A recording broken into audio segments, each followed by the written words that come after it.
días, soy Sonia Rodríguez y os voy a hablar de experiencia de usuario. Antes de comenzar quería deciros que estoy bastante resfriada, entonces es probable que en algún momento me dé algún ataque de tos. Intentaremos evitarlo, pero si empiezo a toser no os asustéis, que la gripe esta viene malísima. No sé un poco qué conocimientos previos tenéis de lo que es la experiencia de usuario. No sé si alguno habéis aplicado en vuestras webs, en vuestros e-commerce, alguna técnica relacionada con investigación con usuarios, interacción, diseño. ¿Podéis levantar la mano los que creáis que habéis aplicado algo similar o que os suene un poco pues este ámbito? Vale, un público difícil ahí. Bueno, estupendo, no pasa nada. ¿Qué es UX? Os he puesto una definición bastante terrícola, no me quería enredar con temas muy técnicos o muy concretos en nuestra profesión, porque entiendo que la mayoría de los que estáis aquí, pues quizá no tenéis mucha idea. Diciéndolo de forma muy sencilla, para mí el UX es hacer la vida más fácil a los usuarios, ¿no? La gente que al final va a acceder a comprar en nuestra página o va a buscar información en nuestra web de nuestra empresa. Como os decía antes, realmente el UX, aunque lo parezca, no es una moda, ¿no? Es algo que empezó hace bastante tiempo. Tiene su origen pues en el periodo de entreguerras. Entre la Primera y la Segunda Guerra Mundial se hicieron muchísimos estudios de ergonomía cognitiva para intentar saber cómo optimizar los paneles de control de los aviones de guerra y de los detectores un poco de avisos de misiles y todo ese tipo de cosas. Entonces ahí empezó a desarrollarse bastante esta disciplina de la ergonomía cognitiva, que tiene su base en la psicología de la percepción, del aprendizaje, de la atención, y fue evolucionando, pues sobre todo en Estados Unidos, hacia la usabilidad, que bueno, pues algunos de los padres de la usabilidad son Jakob Nielsen, Donald Norman, que quizá algunos nombres os suenen. Esta usabilidad, que empezó pues, con los primeros ordenadores que empezaba a tener la gente en sus hogares y en sus centros de trabajo, fue evolucionando hasta lo que hoy conocemos como experiencia de usuario. Porque la experiencia de usuario es bastante amplia. Muchas veces pues hay gente que no se pone de acuerdo, ¿no? ¿La experiencia de usuario es solo usabilidad o también entra el diseño? Pues realmente vemos que hay 4 áreas fundamentales, ¿no? Dentro de la experiencia de usuario. La primera de ellas sería la investigación con usuarios. Es todo lo que tenga que ver con sentarnos al lado de un usuario y observar cómo utiliza nuestra página web. Y también el experto en investigación de experiencia de usuario nos va a poder aconsejar sobre qué problemas de base ya tiene nuestra página web, incluso antes de sentarse con un usuario, ¿no? Al final son pues profesionales que acaban desarrollando un expertise que les hace saber dónde hay puntos negros, ¿no? En la usabilidad de una página, muchas veces sin necesidad de testar con un usuario. Luego tendríamos al diseñador de interacción. Esa es la persona que se encarga de conceptualizar la página. Se va a encargar de hacer la arquitectura de la página, es decir, va a poder jerarquizar contenidos, organizarlos. Hablando un poco así de forma coloquial, es el que va a hacer el mapa web, ¿no? de la web que queramos desarrollar. Y además se va a encargar un poco de hacer los wireframes. Un wireframe es un simple esquema donde va a ir colocando pues qué elementos va a haber en la página y qué función van a tener. Estos wireframes le va a servir posteriormente al diseñador visual para poder pintar la página, ¿vale? Normalmente cuando uno pues piensa en una página web se imagina que pues llega el diseñador, la pinta y ya está, ¿no? No hay mucho más misterio, pero realmente si queremos hacer las cosas bien desde el principio tenemos que empezar a pensar mucho antes de pintar, ¿no? Luego veremos, os explicaré un par de que yo llamo síndromes, que son problemáticos porque no se ha hecho bien este proceso, ¿no? De empezar a pensar antes de pintar, por así decirlo. Luego tendríamos la labor de copy, que muchos podréis pensar que es la persona que hace los textos, pero no solamente eso, también va a ayudar en la conceptualización de la página web. No es lo mismo que queramos vender a un público joven o a un público adulto. Quizá queremos orientar nuestra comunicación a la diversión o a la seriedad. Poder encontrar ese tono de comunicación es algo bastante complejo y la figura del copy va a ser la que nos va a ayudar a definir este tono de comunicación con nuestros usuarios. Aparte, eso sí, pues de definir todos los textos que tengamos en nuestra web y que sean coherentes. Y por último, el diseñador visual, ¿no? que es un poco el que su trabajo es más evidente. Muchos pensaréis que un diseñador visual pues es el que se dedica a pintar ahí unas cajitas, unos botones, unos menús, pero al final también es una persona que se encarga de dominar el lenguaje visual, ¿vale? Porque cuando nosotros estamos en una página web va a haber mucha parte de texto, pero también va a haber mucha parte de iconografía, y es precisamente el diseñador visual quien domina esta parte, y es bastante importante. Bueno, ¿por qué? No sé, yo si estuviera al otro lado me plantearía, ¿y por qué voy a hacer yo experiencia de usuario en mi página, ¿no? ¿Qué me va a dar? ¿Me va a dar dinero? ¿Qué va a pasar, ¿no? Si hago yo UX? Pues no olvidéis que al final para el cliente que accede a vuestra página web, esa página web va a ser el escaparate. Yo no me imagino una boutique de ropa que tenga una tienda descuidada o un escaparate de los años 70 que esté fuera de todo tipo de tendencias. O no me imagino otro tipo de empresa comercial en el que su personal de ventas pues sea gente mal educada o que estén mal vestidos. Eso es impensable, ¿no? Un poco en el mundo real. ¿Y por qué no pensamos esto en el mundo virtual, ¿no? Es una cosa que yo a veces, cuando veo páginas que hay por ahí, me planteo. Digo, al final, esta gente es lo que está transmitiendo fuera, ¿no? Y sobre todo si hacéis también exportaciones, fuera incluso de España, ¿no?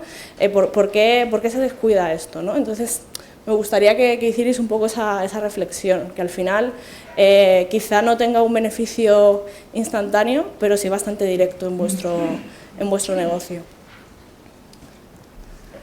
Bueno, algunos principios muy básicos de diseño. Lo simple es bello, y para mí un ejemplo muy claro de esto es Apple, ¿no? No solamente pensemos en Apple como el hardware, ¿no? También pensamos en su software. Cuando tú vas no sé si alguna vez, cuando tú tienes que desactivar con seguridad un pendrive en Windows, hay que dar como 700 pasos. Y si habéis usado Mac alguna vez, pues coges el dispositivo y lo arrastras a la papelera. Ya está, se acabó. Eso es un poco la diferencia entre hacer un diseño simple y hacer un diseño complicado, ¿no? Y lo mismo pasa con los aparatos. Yo me acuerdo cuando salió el primer iPhone, que a mí me sorprendió mucho porque aquello no tenía batería. No tenía casi ni tornillos, era una pantalla con un botón. Y comparado con los otros móviles que había en el mercado, pues que tenían antena, que tenían un teclado, que tenían la tapadera detrás con la batería, al final, cuando le simplificamos la vida al usuario y cuando el usuario procesa de forma muy sencilla los estímulos, le estamos haciendo más feliz, ¿no? Tiene menos en lo que complicarse la vida y en lo que fijarse. Hace un tiempo estuve haciendo una investigación sobre confiabilidad de páginas web, y lo que hacíamos era presentar pues, distintas páginas web con mayor o menor carga visual. Nos dimos cuenta que las webs con menos números de elementos pues eran mucho más confiables para los usuarios, porque cuando empezabas a tener banners o muchos elementos o elementos dinámicos, la gente te decía, pues yo no me metería en esta página porque me va a entrar un virus, o yo no compraría aquí porque me van a timar con la tarjeta de crédito. Quiero que penséis esto porque realmente es algo muy relevante, ¿no? Al final a veces uno se empeña en meter todo en la home, ¿no? Quiero meter todo lo que es mi compañía y todo lo que yo vendo lo quiero meter en la home porque quiero que esté todo y que no se pierda nada. Cuidado, ¿no? Que igual nos estamos pegando un tiro en el pie con este tema. Luego, habréis oído quizá el tema de diseño para todos. Pues yo no creo en el diseño para todos. Yo creo que hay que diseñar para la mayoría. Al final, intentar diseñar para todo el mundo es algo utópico, es como intentar caerle bien a todo el mundo. Es imposible. Cuando diseñéis o cuando montéis vuestra tienda o vuestra web, tenéis que pensar en a quién quiero yo vender. y dentro de ese espectro intentar llegar a casi todo el mundo. Pero si yo quiero vender un producto que está muy orientado a pues, gente más o menos tecnológica o que tenga un manejo medio de Internet, me voy a olvidar de la gente mayor de 65, porque ahí habrá gente que sí, pero va a ser raro, ¿no?, encontrar gente a partir de 65 o 70 años que se maneje. Con lo cual, no nos volvamos locos, ¿no? Tenemos que buscar la mejor solución posible para la mayoría. Vale, otro término que se usa muchísimo es el diseño centrado en el usuario, ¿vale? Que es pues, precisamente esto, empezar a construir un diseño a partir de un usuario. ¿Y por qué es importante esto? Porque hay que hacer felices a los usuarios, esto es así. Si tú empiezas construyendo tu página web a partir de lo que el usuario quiere y siente, le vas a conseguir hacer feliz. Y al final una cosa que tenemos que tener en mente es, aunque tú eres el dueño de tu empresa, el dueño de tu idea, tú la has parido, tú la has querido, la has cuidado, tú no eres el cliente objetivo muchas veces. Entonces, ¿por qué digo esto, no? Porque al final muchas veces me encuentro, ¿no?, con clientes que me dicen: yo en mi página quiero que haya esta funcionalidad. Ya, pero ¿tus clientes quieren que esté esa funcionalidad ahí? ¿La van a usar o es porque a ti te resulta interesante o bonito? O sea, hay que hacer un poco esta diferencia, ¿no? Y está muy bien, vosotros al final vais a ser los que mejor vais a conocer vuestro negocio, pero no os ofusquéis con cosas que igual cuando salgan a la calle el usuario no le vea ningún sentido y al final molesten más que otra cosa, ¿no? Vale, quería contaros un caso de innovación en e-commerce, ¿no? Al final parece que el e-commerce es solo vender a través de Internet y que no hay mucho más que hacer, pero a veces si observamos a los usuarios, pues se puede hacer innovación. No sé si tengo cargados los vídeos.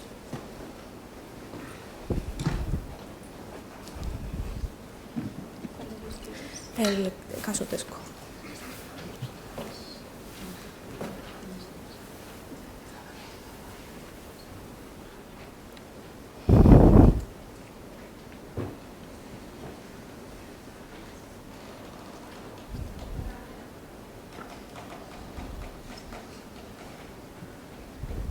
Bueno, os cuento un poco qué vamos a ver. No sé si conocéis el caso de Tesco en Corea.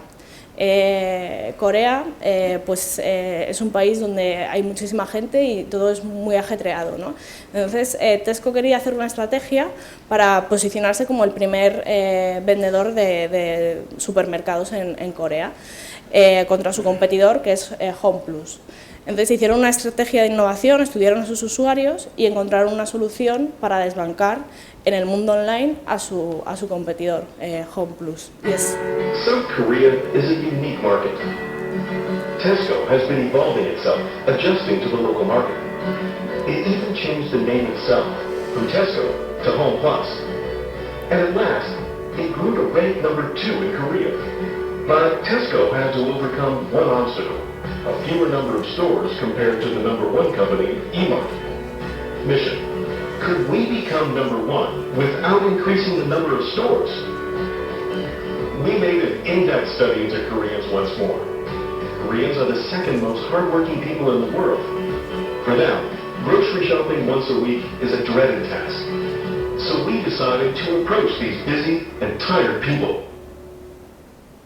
Idea: let the store come to the people. We created virtual stores, hoping to blend into people's everyday lives. Our first try was subway stations. Although virtual, the displays were exactly the same as actual stores, from the display to the merchandise. Only one thing was different: they used smartphones to shop. Scan the QR code with your phone, and the product automatically lands in your online cart.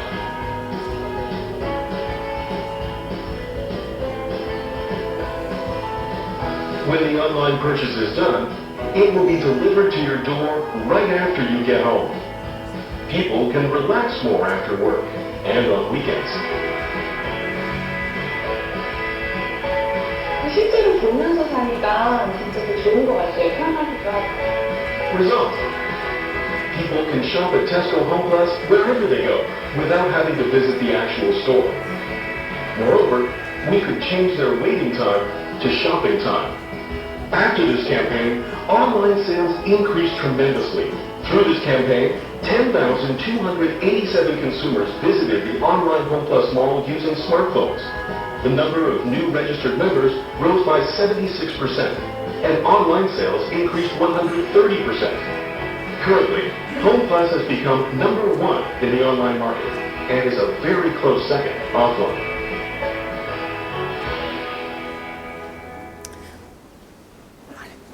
Bueno, pues lo que os contaba, ¿no? Al final, pues, ¿qué hizo esta gente? Pues salió a la calle y buscó qué querían sus usuarios. Tenían usuarios muy atareados, tenían gente que pasaba mucho tiempo en las estaciones de metro, esperando transbordos, esperando trenes, y dieron con esta solución, ¿no?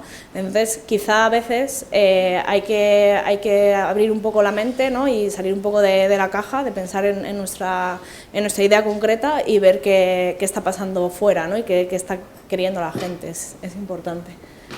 Mira, en la 14.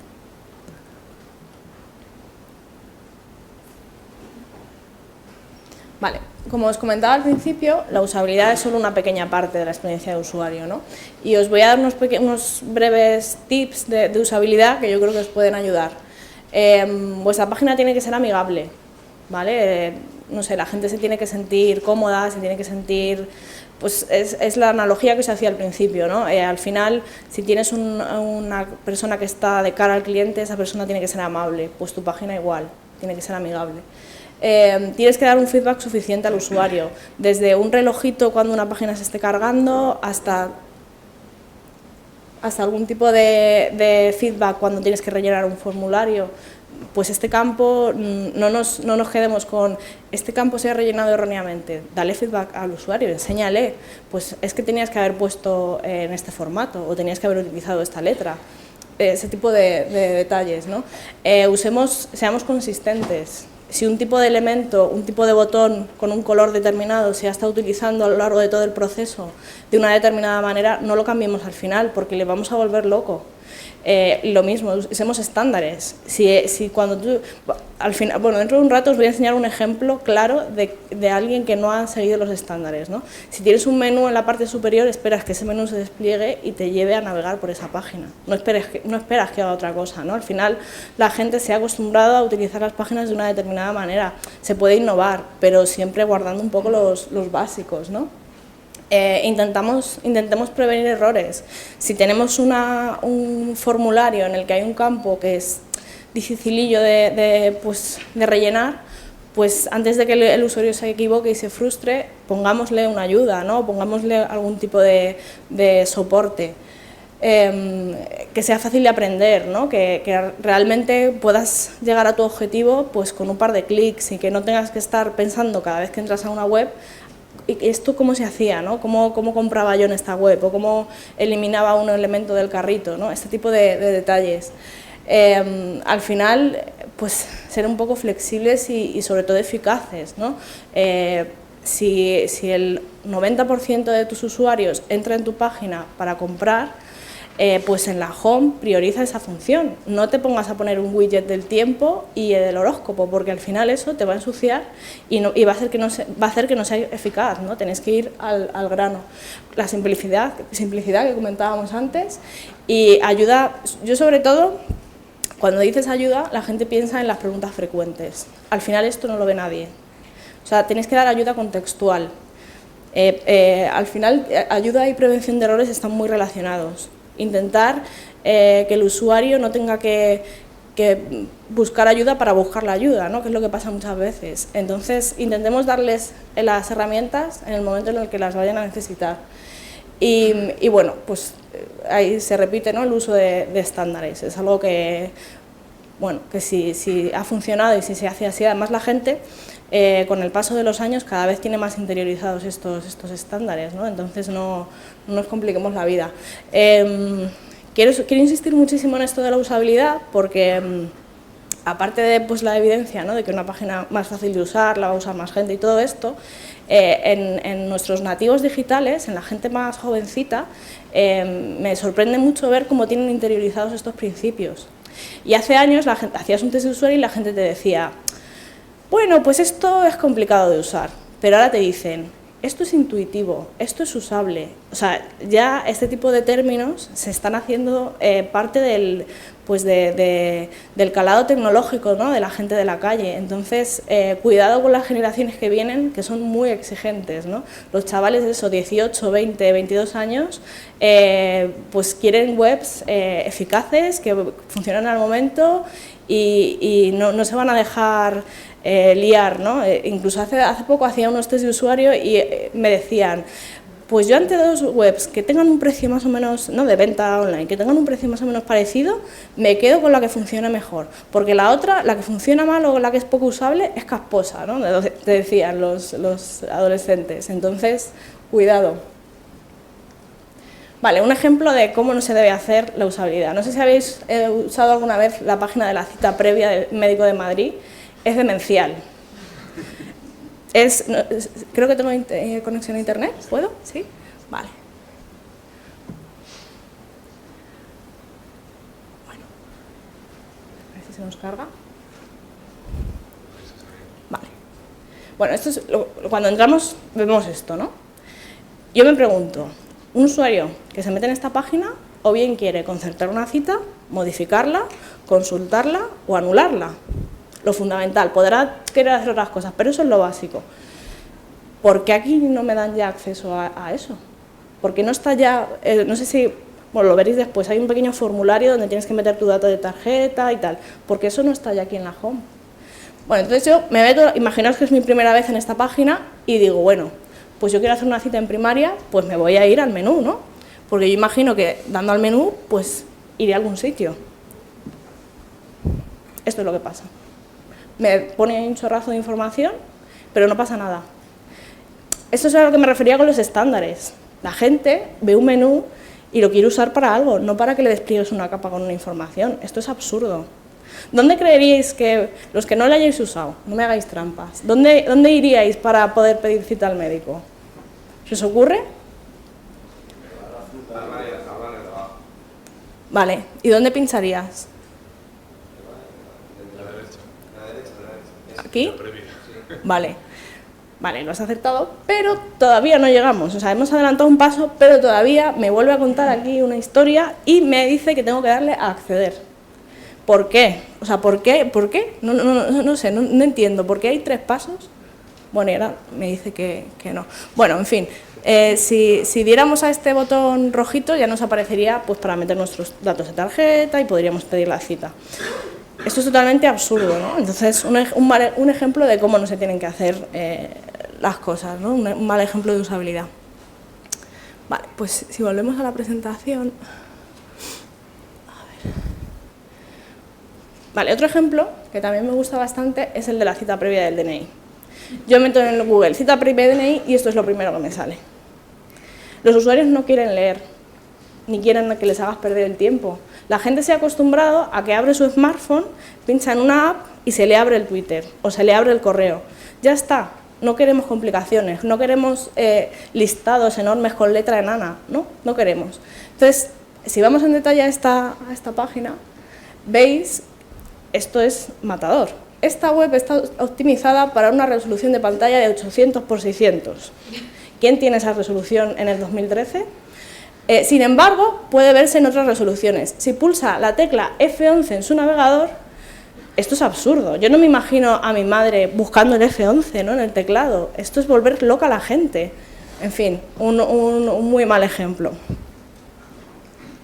Vale, os voy a hablar de 2 síndromes, ¿vale? Esto es cosa mía, o sea, esto no lo vais a ver en ningún libro ni nada. Es un poco 2 síndromes que a mí me gusta siempre comentarlos porque ha sido un poco mi experiencia, ¿vale? El síndrome del coche de Homer Simpson. Hay un capítulo en el que pues una empresa de automóviles americanos quiere hacer el coche ideal para el americano medio. Entonces coge todos sus datos de usuario, hace una media y le sale una ficha. Pues un hombre de mediana edad, blanco, con un nivel socioeconómico pues determinado, y entonces encajan perfectamente pues con Homer Simpson. Entonces cogen a Homer y le dicen, venga, te metemos aquí en este taller y queremos que nos diseñes tu coche ideal. Y lo que diseña es esto.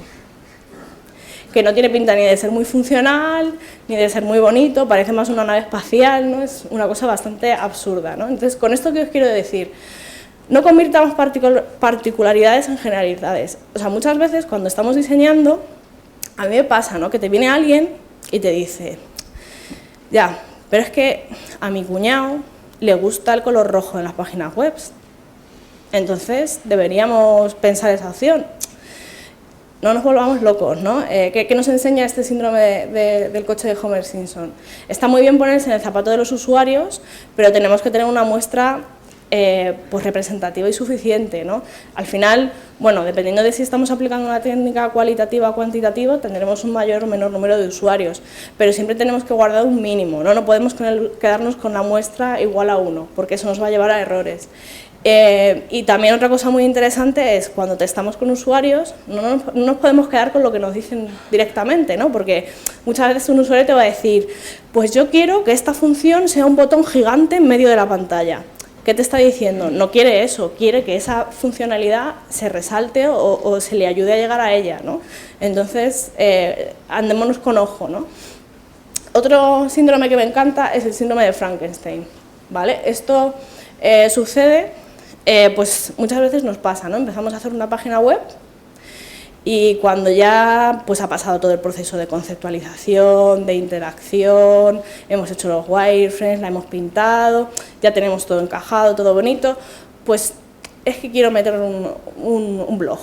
Bueno, vale, pues lo metes más o menos, lo apañas, al poco tiempo. Es que ahora quiero meter una red social porque es lo que se lleva, entonces la quiero enganchar. ¿Qué pasa? Que al final acabamos teniendo lo que yo llamo una web Frankenstein, ¿no? Que es una web inicial al que se le han ido pegando trozos a lo largo del proceso de desarrollo y al final eso es un monstruo y no sirve para nada, ¿no? Entonces, ¿qué nos enseña un poco este síndrome? No empecéis a trabajar en una página web sin un briefing claro de lo que queréis y no empecéis a trabajar sin haber estudiado ni a vuestros usuarios y sin haberos aclarado en vuestra estrategia, ¿no? ¿Esta página para qué va a servir? ¿Para quién está orientada? ¿Qué voy a querer que hagan ellos en esta página? O sea, todas esas preguntas que me estáis mirando y seguro que estáis pensando, joder, pues eso es súper básico. Pues os aseguro que en el día a día me encuentro un montón de páginas web Frankenstein, proyectos Frankenstein, que se acaban construyendo en monstruos que no sirven para nada, ¿vale? Bueno, y ahora vamos a ir a una parte un poco más práctica y os voy a dar unos pequeños pues consejos o técnicas que puede hacer una pyme por sus usuarios, ¿vale? Siempre se dice que esto de la UX es súper caro, que claro, yo soy una empresa pequeña, ¿cómo voy a hacer un test de usuario? ¿Cómo me voy a encargar de hacer todo esto? Pues hay herramientas, ¿vale? No hace falta que hagamos pues una técnica en la que nos gastemos pues cientos de euros, ¿no? Hay a veces que hay cosas más ajustadas. Por ejemplo, una evaluación heurística. Esto consiste en contratar a un experto en experiencia de usuario, en usabilidad, y que nos haga una revisión de nuestra web. Está claro que no nos va a sacar el 100% de los errores, pero sí que nos va a sacar un porcentaje elevado por su propio expertise, ¿no? Esa persona va a saber indicarnos dónde seguro va a fallar un usuario. Entonces esto puede ser una buena aproximación, nos va a salir mucho más barato que por ejemplo un test de usuario y se va a tardar muchísimo menos tiempo, ¿no? Porque al final solo contamos con ese profesional. Un test de guerrilla. Vale, aquí voy a generar un poco de polémica quizá. Mucha gente cree que un test de guerrilla es un test de usuario, pero hecho más rápido y con menos recursos, ¿vale? Y mucha gente anima a que sean los clientes los que hagan el test de guerrilla.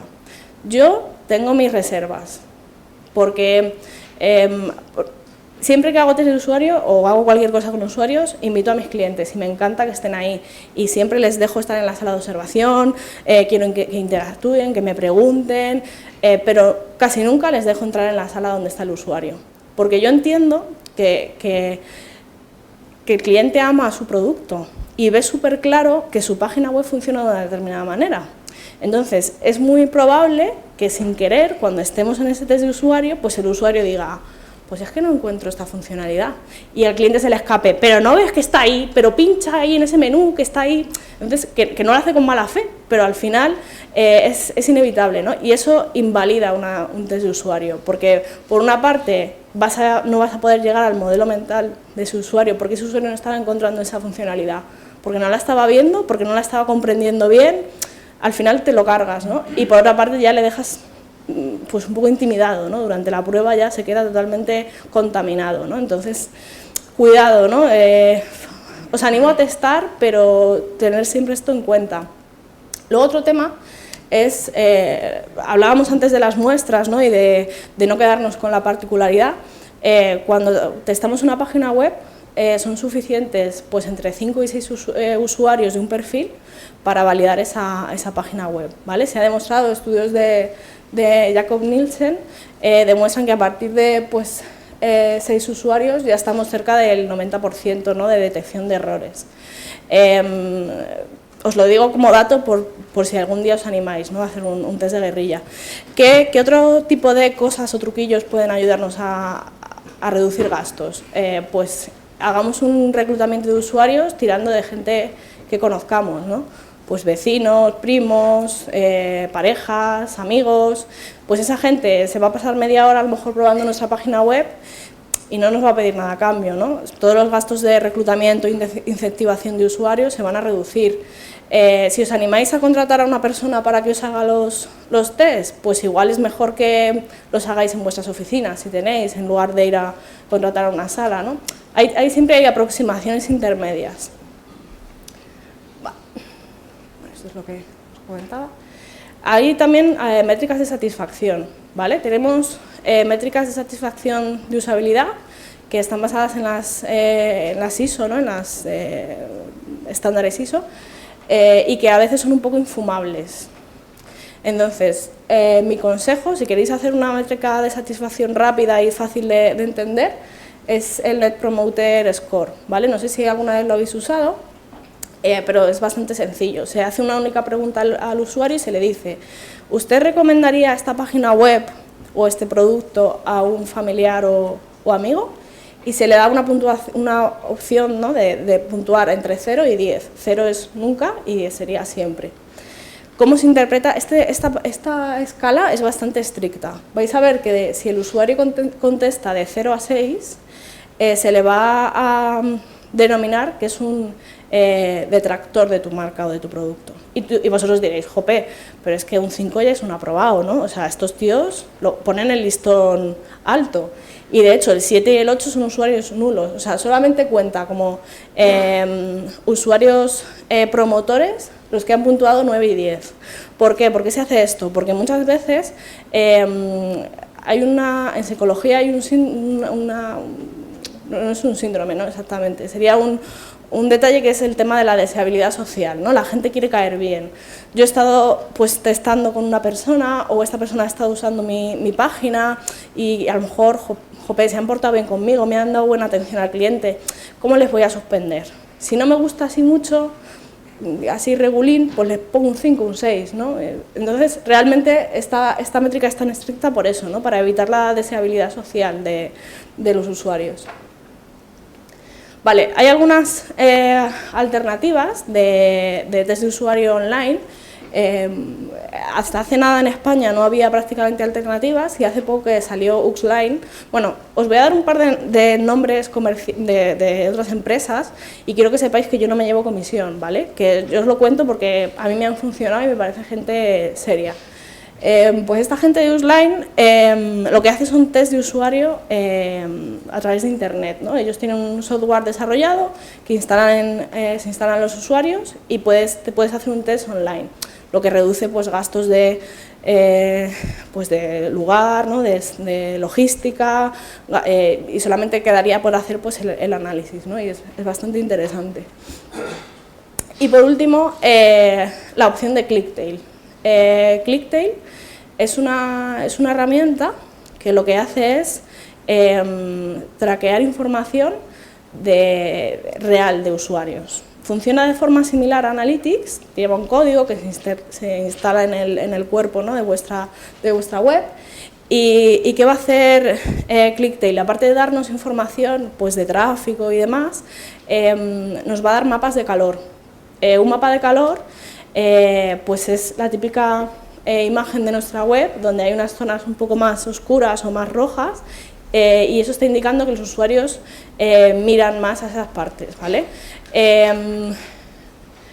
Y os preguntaréis, jolín, ¿y cómo hace esta gente los mapas de calor? Pues porque hay una correlación muy alta entre dónde esté tu ratón y a dónde estás mirando. Y de eso se vale pues esta gente de ClickTail. Ellos analizan movimientos de ratón y clics. Y nos van a dar información de mapas de calor, de atención visual, nos van a dar mapas de scroll, es decir, cuánto tiempo pasa la gente en una determinada área de tu página. Y también números de clics en ítems concretos, ¿no? Pues en un botón o en un menú. Y bueno, es bastante interesante porque pues son datos reales, ¿no? Hacen un muestreo, pues un porcentaje de tu muestreo diario y con esto construyen estas métricas. Entonces vas a poder ver muy bien qué está pasando ahí fuera con tu página y dónde un usuario se cae en un proceso de compra, porque igual es que directamente pues no está viendo el botón del carrito o no está viendo esto. Los mapas de calor nos lo van a indicar muy bien. Bueno, y por última, mi recomendación es confiar en los profesionales, ¿no? Al final, a veces con todo esto del diseño y la UX, pues al final todo el mundo acaba opinando, ¿no? Y quería transmitiros un poco también que a veces que realmente hay una técnica, hay una ciencia detrás de todo esto y que no es un poco el experto de usabilidad o el experto de experiencia de usuario, no hace una recomendación porque se la saque de la manga, ¿no? Sino porque tiene un porqué y ha tenido un estudio detrás de todo eso, ¿no?